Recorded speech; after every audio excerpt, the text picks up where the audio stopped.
Опустите. Против? Нет. Ирак принимается.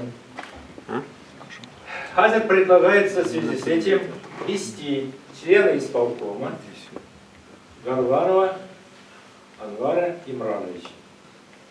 Кто за это предложение, прошу поднять руки. Опустите. Кто воздержался? Кто против? Юг. Руслан Имранович, вы же говорят, голосовать надо. Анвар Имранович, согласно требованию нашего устава, утвержденного Минюстом, здесь имеем право председателя исполкома избрать на конференции или на исполкоме. Я выношу предложение избрать его председателя прямо решением конференции. Нет других предложений?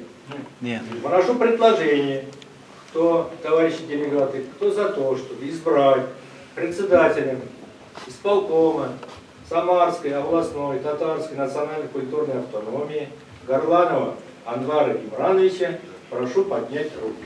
Баштарусы сирасыналы ничек көз алдында тута, келешек эшләргә ничек уйлый.